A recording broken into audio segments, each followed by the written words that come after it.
I am Yancy and welcome to my kitchen. It is a beautiful sunshiny day here in Virginia and I hope it's a beautiful day where you are. If you are a farmer, whether a professional or a backyard farmer, here in late August you are possibly up to your elbows in tomatoes, which is not a bad problem to have, right? But today I want to talk about 5 ways to eat a homegrown or farmer's market tomato that maybe you aren't as familiar with. But before we get to that, I want to talk about heirloom tomatoes. This is a Cherokee purple heirloom tomato. First of all, why are they called heirloom tomatoes? Because they are genetically the same as they were 100 years ago. They have not been hybridized. But that means, unfortunately, that they're also not as resistant to disease. So they're a little more delicate and more expensive at the grocery store or the farmer's market. But the reason I want to talk to you about them is because you may have dismissed them, because this tomato, you might look at this and think, wow, that looks like it's on its last leg. I don't want to pay for this, particularly I don't want to pay more for this. But you can see with the Cherokee, what's it called, Cherokee purple, there's a little bit of green here at the top, and the bottom where you expect it to be red is a lot darker than you would expect. And I'm going to cut into this and show you what it looks like on the inside. By the way, people who are true tomato connoisseurs will definitely tell you that the heirloom tomatoes are more flavorful. So before I cut into it, let's talk about a knife for a minute. You've probably heard it said that a great way to test the sharpness of your knife is to cut a tomato, but I'm here to tell you that the best knife for cutting a tomato is actually your bread knife or any serrated knife. It will cut through the flesh, the skin of a tomato so much easier. So let me cut through this Cherokee purple and show you how gorgeous this is on the inside. Look at this color and the seeds. We've got some green around them, and oh my goodness, if you could smell it, this is what a tomato smells like. Now the other heirloom tomato that you may be familiar with or not is the German pink. You can see that it's not really pink, but it's also not quite as red as you would expect a tomato to be. But the German pinks are the ones that have all this wonderful topography on the top. Again, don't just, you may think, well, that's kind of an ugly tomato. It doesn't look as plain as the ones I get at the grocery store. Do not discount your heirloom tomatoes, people. They're the best. Okay, so now getting to 5 ways to eat a tomato. First of all, this is a family tradition in my husband's family. The tomato cracker. I had never heard of anyone eating a tomato cracker before we got married. Now, in their family tradition, they did it a little more simpler, but because, I am Yancy, I had to make it a little more complicated. But what we have here is sliced tomato.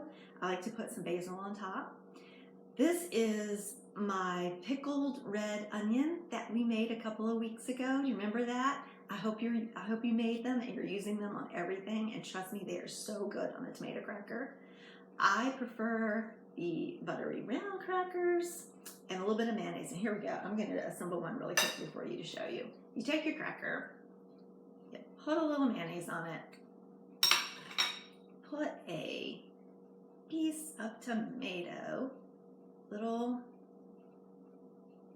bit of onion, and we're going to top it off with some salt and pepper, and it is so darn good. And if you want to make it a little bit snazzier, throw a little basil on there, fresh basil from your garden. Seriously, you can eat a dozen of these for lunch, but I will tell you, you cannot assemble them ahead of time because your crackers will tend to get soggy. So make a tray like I have made here, put it out on the table for a lovely summer lunch or on your patio for a little picnic, and it's so good. Okay. Second way to eat a tomato. This is a very typical breakfast for me, tomato toast. And what I've done here, this is a slice of homemade bread, but you can use any bread. Again, the mayonnaise is important here because it acts as a lovely barrier between the bread and the juicy tomato. Slice a tomato on your bread with a little mayonnaise between the tomato and the bread, put it in the oven and toast it.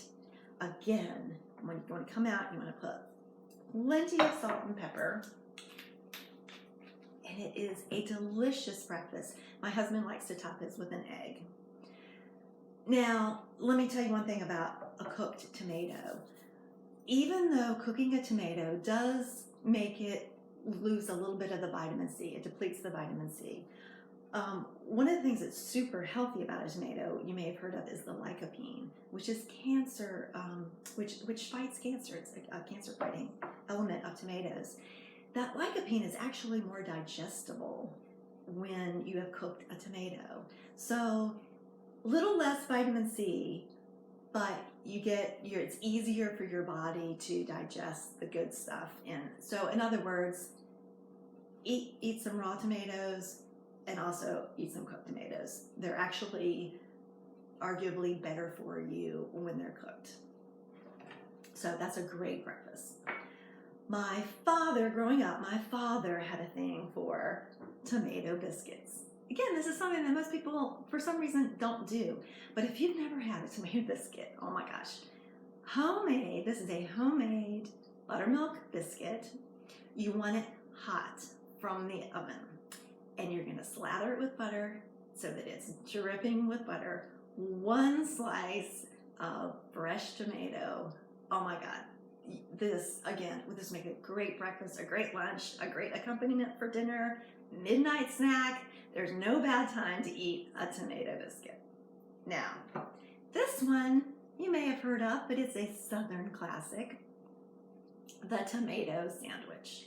This requires what I'm going to call white trash bread. And the reason I'm calling it that is because it has to be white, preferably store-bought, and with zero nutritional value. Sorry, but you want this really soft, gooey grocery store bread. I'm sorry, but that's the way it goes. You want mayonnaise, a lot of it. And then we're going to put a slice or two, the thicker the better, of fresh tomato. We're going to put salt, plenty of pepper. Cover this baby up. The best way to eat this, if you've really got a great juicy tomato, the best way to eat this is over your kitchen sink because you're going to make a mess. And by the way, the only legitimate accompaniment to a tomato sandwich is potato chips. Just saying. Okay, and then lastly, 1, 2, 3, 4, that's right, this is 5. We have a plain plate of sliced tomatoes. My grandmother always peeled her tomatoes. She's the only person I know that always peeled her tomatoes. My husband and my brother-in-law will never forget it. They just felt like that was the most refined thing ever. I personally don't peel my tomatoes, but it's a perfectly legitimate thing to do, and I suppose it does make them a little fancier. So there you go. Another perfect accompaniment to any of these dishes is fresh herbs. Basil and tomato are very much friends.